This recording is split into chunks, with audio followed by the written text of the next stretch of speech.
Salut, c'est Arnaud. Je te souhaite la bienvenue dans ce nouvel épisode du podcast Au fil des rencontres. Il y a autre chose, les gars ? Non. Oh, pardon. Non, mais c'est pas grave. Il y a le serveur qui est passé tout à l'heure, mais c'est pas grave, on va continuer quand même. Dans l'épisode d'aujourd'hui, j'ai envie de t'apprendre, entre guillemets, à apprendre à séduire grâce au cinéma.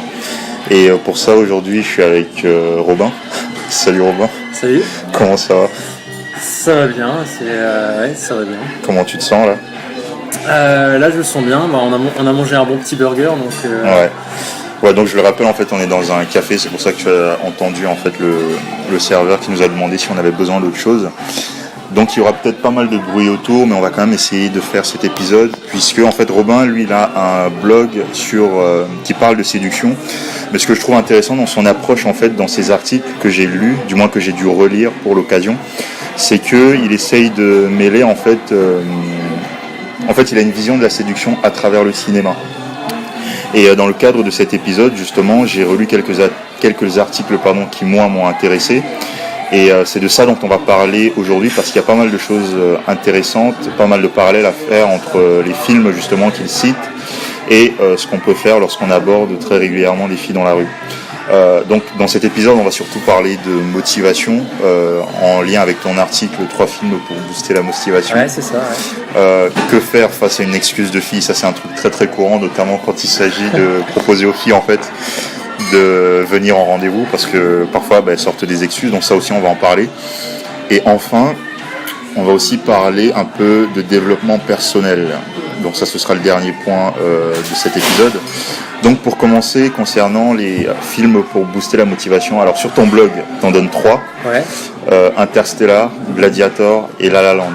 D'accord, ouais. Moi, j'ai décidé de retenir seulement Interstellar et Gladiator pour le parallèle que tu as fait justement dans les quêtes que les super-héros ont dans ces films avec les quêtes que nous on peut avoir par exemple on fait des rencontres, quand on aborde des filles. Et pour revenir notamment à ce que tu avais écrit concernant le héros qui joue dans Interstellar, j'ai pas encore vu le film. Ouais. Mais un très bon film, en tout cas. Ouais. Je te conseille. D'après ce que j'ai vu, il était très beau. Mais dans cette partie concernant Interstellar, tu mets surtout l'accent sur le fait d'aller vers l'inconnu.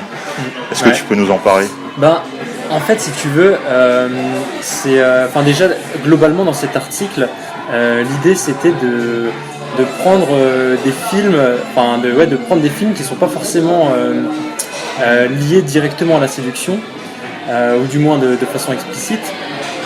Et d'en tirer des symboles pour se motiver. Ouais. Donc là, Interstellar, c'est un type, je vais essayer de pas spoiler, normalement je devrais m'en sortir. C'est un type en fait qui va aller faire un voyage interstellaire, donc d'où le nom du film. Et donc du coup il va à la découverte de l'inconnu, comme tu l'as dit tout à l'heure. Et il va devoir aller au-devant de toutes ses peurs, donc tout simplement de la peur de l'inconnu, la peur de mourir. Il est dans l'espace, il n'y a pas d'oxygène, c'est un peu, il y a le vide, c'est hyper angoissant. Et du coup, il va devoir vraiment, se dépasser pour réussir sa mission. Et il y a vraiment un parallèle avec la drague, dans la mesure où, à mon avis, la drague, c'est vraiment un dépassement de soi-même, parce qu'on est conditionné socialement, on a énormément de peurs, de choses qu'on nous dit qu'on peut pas faire, etc.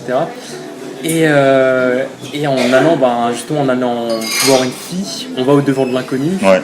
Comme le personnage principal du film qui va au-devant de l'inconnu en allant dans l'espace, il cherche une planète habitable pour sauver l'espèce humaine. Mm-hmm. Donc du coup, c'est vraiment cette notion d'inconnu qui correspond beaucoup à la séduction dans ce film-là, je crois. Mais du coup, à ton avis, j'aimerais que tu me donnes ton avis par rapport à ça. En quoi, si tu as des expériences pour l'illustrer, en quoi justement ça peut représenter une peur parfois d'aller vers l'inconnu ? En fait, et je m'en rends compte de plus en plus, même encore maintenant, quand je fais des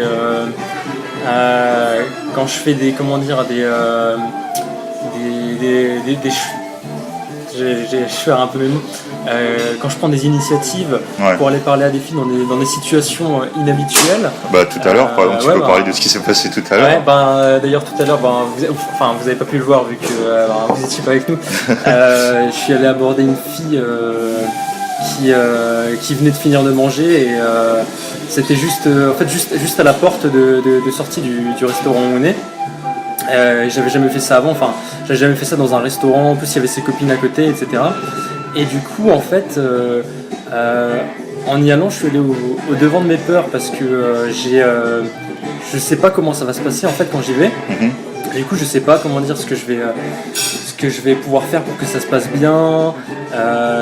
En plus, on a tendance, quand on connaît pas une situation, on a tendance à voir toujours le pire. Du coup,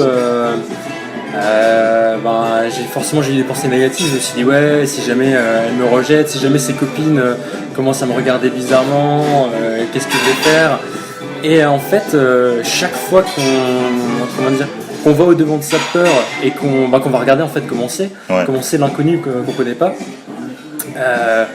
on grandit parce qu'on apprend comment faire dans certaines situations, comment se comporter, comment réussir. Et même si on rate, c'est pas grave parce que du coup on aura compris pourquoi on aura raté et on aura juste à faire l'inverse de ce qu'on a fait pour que ça marche mieux.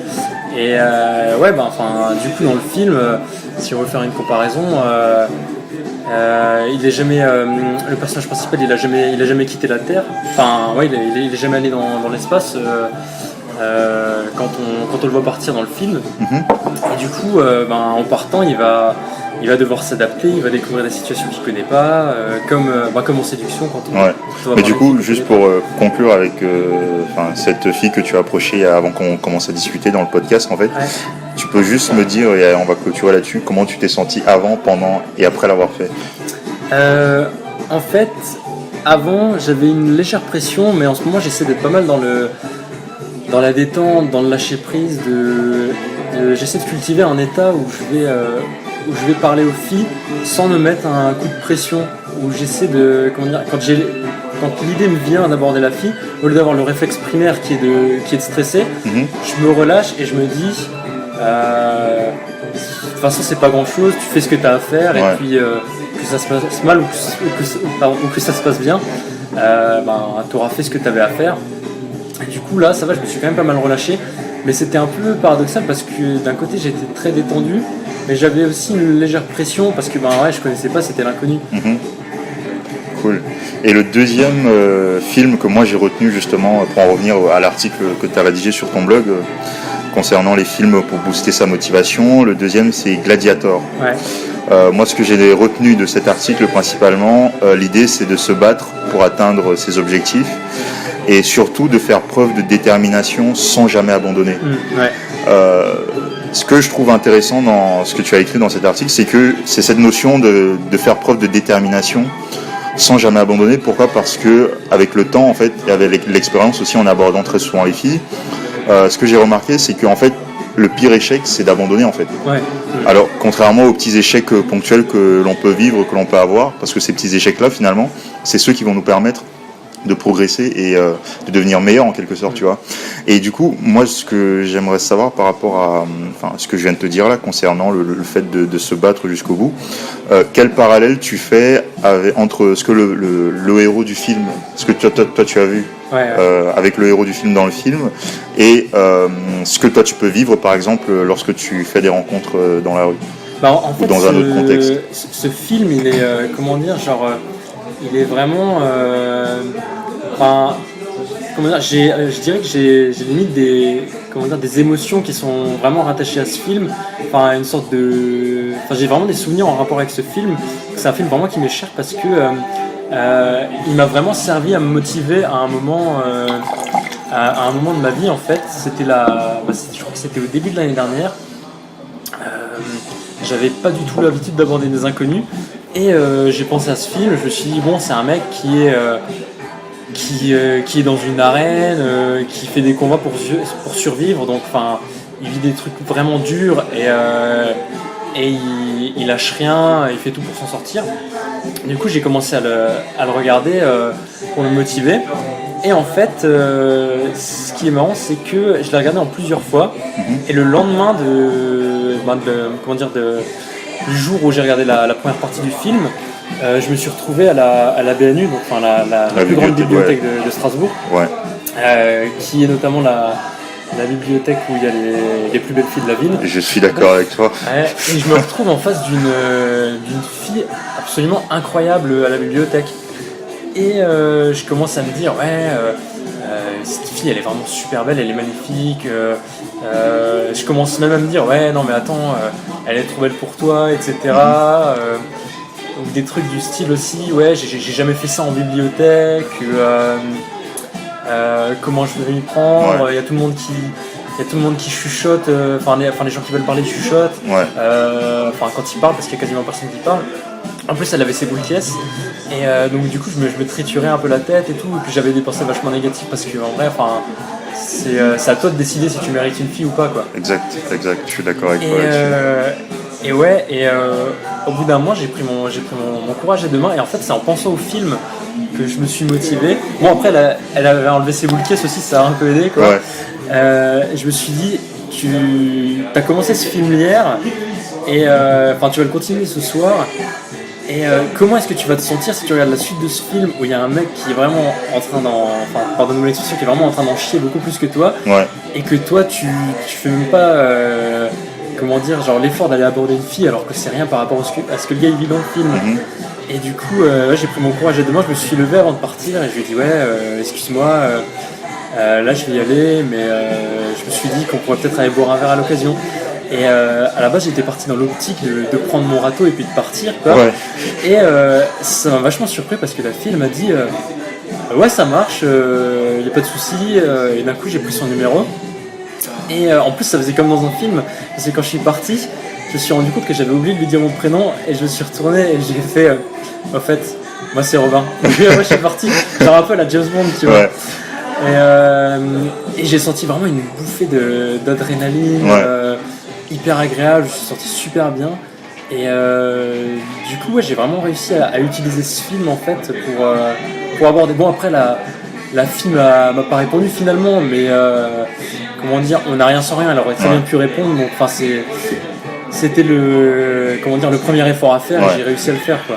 Au moins ce que je trouve bien là-dedans, c'est qu'au moins t'as affronté tes peurs, quoi. Surtout que j'avais pas l'habitude de faire ça en plus. Justement, et ce que j'observe aussi en t'écoutant raconter cette histoire, c'est que en fait la plupart des mecs, on a un peu tous les mêmes patterns, c'est-à-dire qu'on va se retrouver par exemple dans ce genre de situation où il y a une fille qui nous plaît, et on va toujours imaginer le pire, on va toujours essayer d'avoir le contrôle en se disant qu'est-ce que je dois faire, comment je dois m'y prendre, etc.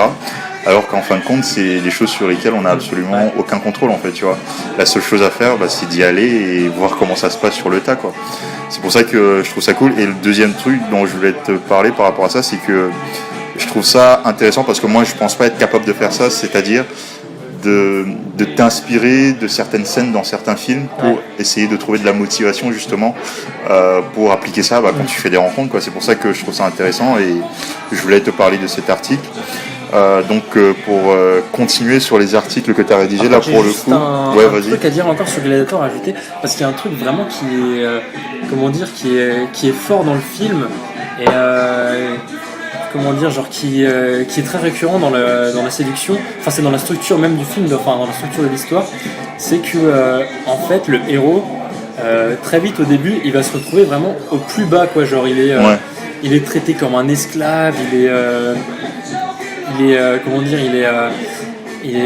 a dû fuir l'Empire romain, il est vraiment au plus bas, sa famille a été tuée, bref, c'est horrible pour lui, il est vraiment au plus bas.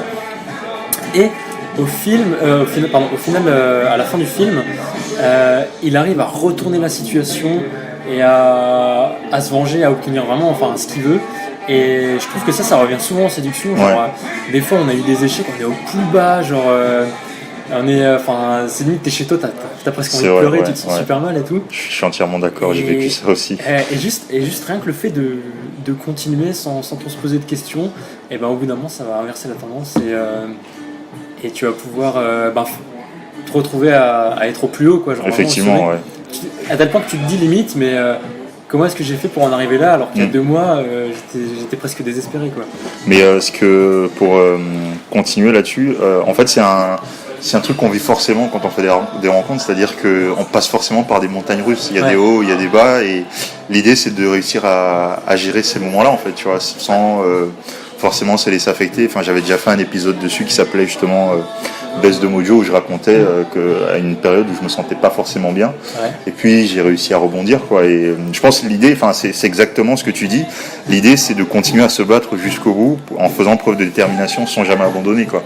C'est un peu la leçon à retenir de ce film, je pense. Enfin, tu l'as marqué dans ton article. Et moi, le deuxième sujet que je voulais aborder, pour le coup, c'est un sujet qui, moi, me parle énormément. C'est cet article « Que faire face à une excuse de fille ?» Et pour rédiger cet article, j'ai vu que tu t'étais surtout appuyé sur une scène d'ouverture du film Hitch, c'est ça ? Alors, les points que j'ai notés, déjà un truc que je trouve intéressant dans ton article, c'est que tu as mis... généralement, les gens utilisent des excuses parce que c'est un réflexe humain, justement pour ne pas faire du mal à l'autre.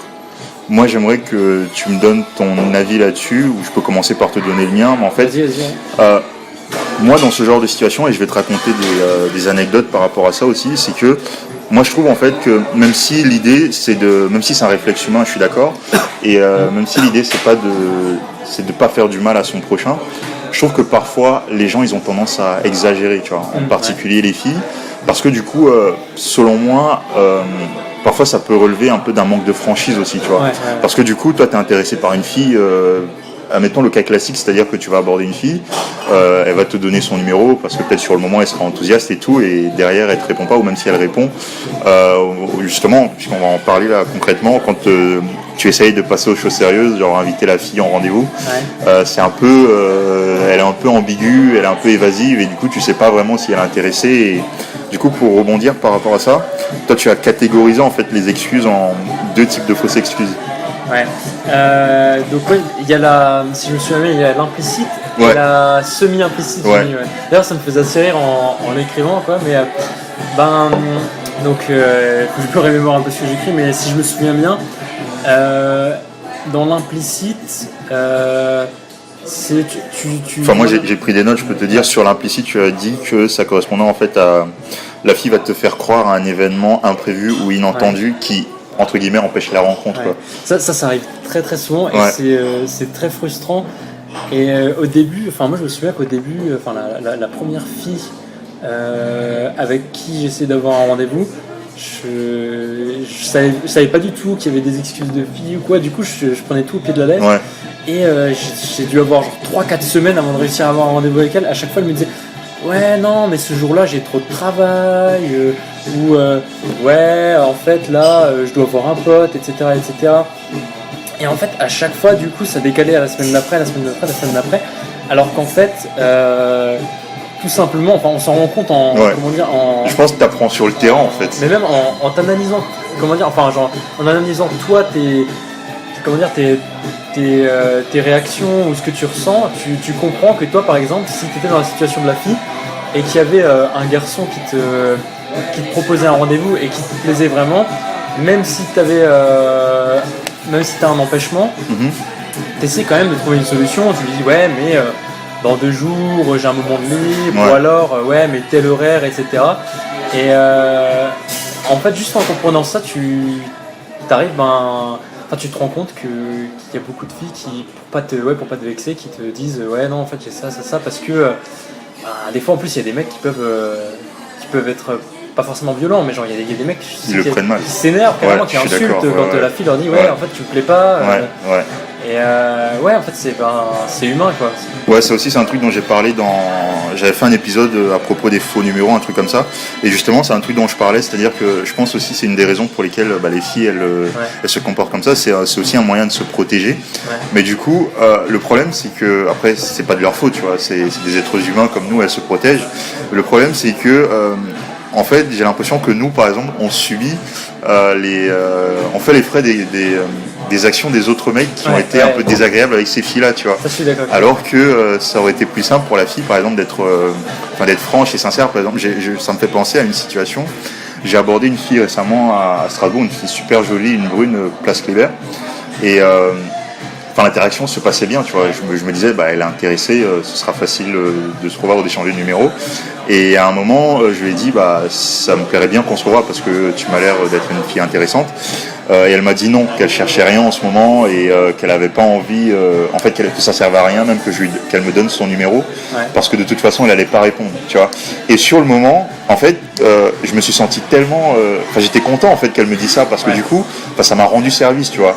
Et je lui avais évoqué justement les situations où tu as les filles qui vont te donner leur numéro alors que tu sais pertinemment qu'elles répondront pas, tu vois. Et donc, moi je trouvais ça intéressant et du coup, je pense que c'est un état d'esprit que les filles devraient adopter, tu vois. Parce qu'en plus, tu perds du temps quand elle te dit pas les choses franchement. Exactement. Parce que du coup, tu dois lui envoyer un message pour lui proposer un truc. Après, elle va te dire une excuse et tu vas quand même. Enfin, tu tentes quand même. Tu dis il peut y avoir une part de crédibilité, mais c'est vrai que à long terme c'est un peu fatigant. Ça me fait penser à une autre fille avec qui je discutais là. Je lui ai proposé 1, 2, 3 fois qu'on se voit. Et c'est justement ce dont je te parlais au début de l'épisode, c'est qu'en fait la meuf elle était complètement évasive, c'était pas clair en fait, tu vois, j'étais dans une zone d'ambiguïté, je comprenais pas trop et puis au bout d'un moment je sentais que ça me fatiguait, tu vois, donc j'ai décidé de ne pas continuer à lui écrire parce que j'avais le sentiment que ça menait à rien. Mais du coup, tu avais noté un deuxième point parce qu'on est un peu parti en live, mais c'est pas grave. Le deuxième point, dans les catégories de fausses excuses, tu avais noté la semi-implicite. Et par rapport à ça, tu disais que c'était un refus de la fille sans finalement présenter de jugement sur la personne que tu es. Elle donne un prétexte en fait qui est quand même rédhibitoire parce que c'est un truc où elle le présente de façon à ce que ça empêche totalement la relation. C'est qu'elle va dire un truc du style j'ai pas la tête à ça en ce moment, ou je sais pas moi, j'ai trop de travail, ou je recherche pas de relation, ou des trucs comme ça. Et en fait ça, on a tendance à croire aussi que c'est vrai. Mais moi je me suis très vite rendu compte qu'en fait même si elle a trop de travail, une fille, ou si je sais pas elle a pas le temps ou quoi, si vraiment tu l'intéresses elle trouvera toujours un moyen de te voir ou quoi, parce que pas forcément l'amour, c'est un peu trop, mais genre l'attirance c'est un sentiment tellement fort chez l'être humain que tu peux pas vraiment lutter contre et tu essaies toujours de t'arranger pour pouvoir satisfaire ce sentiment là quoi. Et c'est bien parce que finalement en fait c'est la phrase par laquelle tu conclus cet article justement, que faire face aux excuses des filles, c'est que tu dis en fait que lorsque tu proposes un rendez-vous à une fille, l'idée c'est que si elle te dit qu'elle n'est pas disponible, tu essayes de voir si elle te propose une date alternative en fait. Parce que effectivement, comme tu dis, une fille qui est intéressée, elle va forcément se rendre disponible pour que vous vous voyez en fait. Parce qu'elle est attirée ou elle a envie de savoir qui tu es. Donc elle va quand même faire un effort pour s'investir autant que toi dans la rencontre que tu essayes de créer. Ouais. Super. Alors le troisième point dont je voulais parler, c'est justement cet article que tu as rédigé, pourquoi faire du développement personnel. Je pense, pour l'instant t'as pas fait beaucoup d'articles, mais je pense que pour l'instant c'est l'un de mes préférés. Ok, d'accord. Parce que du coup tu t'es inspiré énormément du film Batman Begins, en observant énormément le personnage de Bruce Wayne. Et toi, par rapport à ce film, tu disais qu'en fait, un mélange entre l'être humain et le développement personnel, ça donnait un peu une sorte de super-héros. Pourquoi ? Exactement. Parce qu'en fait, moi déjà, les films de super-héros, ça m'a toujours motivé à me surpasser, parce que c'est toujours des types qui se surpassent, qui pour aider les autres, ils font des choses folles ou quoi. Et en fait, Batman, c'est celui qui représente le plus cette notion-là. En étant proche d'un être humain, parce que il n'a pas de super pouvoir finalement. C'est vraiment il a créé son statut de super-héros lui-même, avec des gadgets, des outils. D'ailleurs tu le vois dans le film, il a sculpté son corps aussi pour être un super-héros parce qu'il est super musclé dans le film. Il s'est préparé physiquement pour endosser sa mission de super-héros. Comme j'en parle aussi dans l'article, il a fait une sorte de voyage initiatique au Tibet pour mieux comprendre ses émotions, pour travailler sur sa colère, pour être plus objectif, pour aider les autres sans vouloir forcément se venger non plus des criminels ou ce genre de choses-là. Et en fait, moi, ce que je trouve très intéressant, c'est que quand on fait du développement personnel, on essaie de se pousser dans ses retranchements, de devenir meilleur, d'être mieux qu'un être humain normal, quoi. De booster ses compétences. Et il y a un truc moi que j'ai adoré l'un des trucs que j'ai adoré dans cet article, c'est le parallèle que tu fais entre l'armure de Batman qui lui sert de protection contre ses blessures physiques, avec la confiance en soi chez les mecs qui leur servira finalement de protection contre leurs blessures émotionnelles. Et ce que je trouve intéressant par rapport à ça, c'est que finalement, effectivement, lorsque on va draguer régulièrement, lorsqu'on va faire beaucoup de rencontres, finalement ça permet de prendre conscience de ses faiblesses et d'essayer de travailler dessus en fait. Et c'est un peu ce parallèle là que tu faisais tout le long de l'article lorsque tu parlais un peu du parcours du mec qui se lance là-dedans au parcours de Batman justement, qui au départ il a peur des chauves-souris en fait. Et c'est ça que je trouvais cool, parce qu'au final, même si au départ il a peur des chauves-souris, il a avec le temps justement et avec les expériences qu'il vit, il finit par accepter et apprécier même le fait de se retrouver entouré de chauves-souris. Et ce que je trouvais cool là-dedans, c'est que justement, effectivement, en lisant ça, j'avais pas capté au départ, mais effectivement, c'est la même chose que le mec, par exemple, qui est hyper timide et hyper mal à l'aise avec les filles, qui a complètement peur de les approcher, et puis au bout d'un moment, si il a vraiment fait ce travail sérieusement sur lui, il prend du plaisir à être entouré de filles, quoi. En fait, l'idée, c'est quand, en côtoyant ta peur, en quelque sorte, donc du coup, en côtoyant des filles, si t'as peur des filles, alors que c'est quelque chose qui t'effraie, au final tu vas te fondre dans ton environnement et ça va devenir ta zone de confort, quoi. Genre tu vas limite faire qu'un avec cet environnement là, comme Batman ne fait qu'un avec les chauves-souris à travers son costume, quoi. C'est que je trouvais ça vraiment cool, parce que j'avais pas, quand je lisais ça, je comprenais pas vraiment ce que tu voulais dire, mais justement parce que ça faisait longtemps que j'avais vu le film, en fait, je crois qu'il y a 2-3 ans, et du coup je comprenais pas trop le parallèle entre le mec qui a peur des chauves-souris et le mec qui a peur des films, mais en fait c'était complètement évident, quoi. Et le deuxième point que j'avais noté sur l'article que tu as rédigé, c'est la question que tu posais, où s'arrête finalement le changement lorsque on fait du dev perso comme ça, et tu avais pris en exemple la scène avec le fermier qui avait volé la terre de son voisin dans le film, et que le mentor de Batman, je sais pas comment on dit en fait, Ra's al Ghul, et qui lui dit finalement de tuer ce fermier là, et que Batman y refuse. Et le parallèle que tu faisais par rapport à ça, c'est que finalement le dev perso, c'est pas simplement le fait d'appliquer bêtement les conseils qu'on nous donne ou ce qu'on nous dit de faire, mais l'idée c'est de s'améliorer tout en restant en accord avec ses valeurs. Et ce à quoi ça me faisait penser, c'est par exemple, moi je sais que c'était mon cas au début quand je commençais à lire des conseils en séduction sur internet, etc. C'est que les mecs qui donnaient des conseils, ils disaient il faut faire ça, par exemple, tu fais 3 rendez-vous et au bout du 3e rendez-vous tu invites la fille chez toi, enfin des trucs comme ça. Et je me rappelle que parfois, ou par exemple un conseil assez commun là-dedans, c'est que tu abordes la fille et tu la recontactes 2-3 jours après, tu vois. Sauf que au fond de toi, tu sais que tu as envie d'écrire à la fille, je sais pas, le soir même ou le lendemain, mais parce qu'il y a cette fichue règle qui te dit tu dois pas faire ça, tu dois attendre 2-3 jours avant de recontacter la fille. Ce que je trouvais, parce que justement, en repensant à ça, en repensant à ce que j'avais vécu, en appliquant comme ça ces règles bêtement, c'est qu'au fond de moi, même si je les appliquais, j'étais pas en cohérence avec ce que moi je voulais, en fait, avec ce dont moi j'avais envie.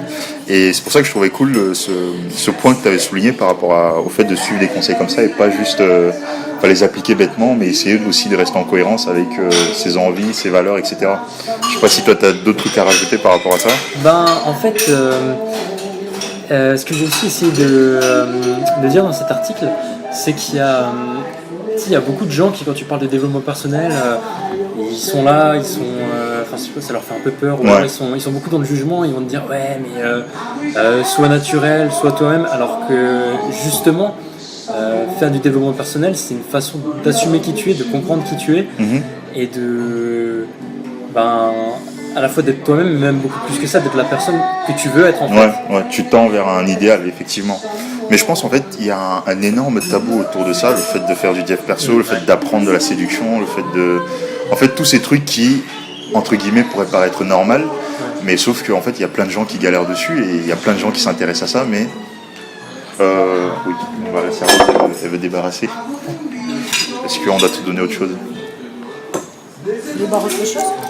quoi. Pour l'instant, ça va aller. Non, c'est rien, Je merci. peux le laisser si tu veux encore un petit peu. Ok, merci. Et donc je disais, ouais, c'est vrai qu'il y a un énorme tabou autour de ça, alors que finalement, c'est la vie, quoi. C'est de se sentir bien dans sa peau, c'est de se sentir à l'aise avec soi-même. Ouais. Et c'est pour ça qu'il y a certaines personnes qui décident de s'intéresser à ça. Mais parfois, ils peuvent se retrouver justement un peu freinés comme ça par rapport à l'environnement. Tout à l'heure aussi, on parlait un peu du fait d'évoluer dans un environnement où on sera avec des gens qui voient les choses de la même façon que nous. Ouais, exactement. Donc voilà, je pense qu'on arrive à la demi-heure. Qu'est-ce que toi tu as rajouté par rapport à tout ce dont on a parlé? Écoute, moi je crois que c'est bon. Non, je crois pas avoir des trucs en plus à rajouter, pardon. Moi, ce que je peux rajouter par rapport à tout ce dont on a parlé, parce qu'on a parlé de pas mal de sujets, justement, de dev perso, des excuses des filles. Moi, c'était un article que j'ai bien aimé aussi, et des films pour se motiver. Si cette discussion, dans le cadre de cet épisode, t'a intéressé, moi, ce que je te propose, c'est d'aller faire un tour sur le blog de Robin, qui est Cinéma Séduction, pardon. Ouais. cinémaséduction.fr. Ah, .fr. De toute façon, je te mettrai le lien dans la description. Je te mettrai aussi le lien de sa page Facebook pour que tu puisses regarder ce qu'il fait. Je trouve ça très intéressant justement parce que moi je sais qu'il y a une période où j'allais souvent au cinéma quand j'étais en prépa notamment. J'allais beaucoup au cinéma. J'avais un abonnement chez UGC illimité là. Et c'est vrai que en commençant à faire de la drague et de la séduction comme ça, j'ai pas encore ce même réflexe toi aussi développé, mais c'est vrai que parfois il y a certains films où j'ai un peu le regard du mec, du dragueur, quoi. Et du coup j'arrive à analyser certaines situations, voir aussi comment ça peut m'inspirer. Mais bref, moi je trouve ça intéressant en fait. C'est pour ça que je voulais en discuter avec toi dans un épisode. Donc moi je te remercie de nous avoir écoutés jusqu'ici. Je te dis à bientôt dans un prochain épisode, à bientôt dans une prochaine vidéo. Et comme toujours, je t'invite à garder le sourire au fil des rencontres. Salut!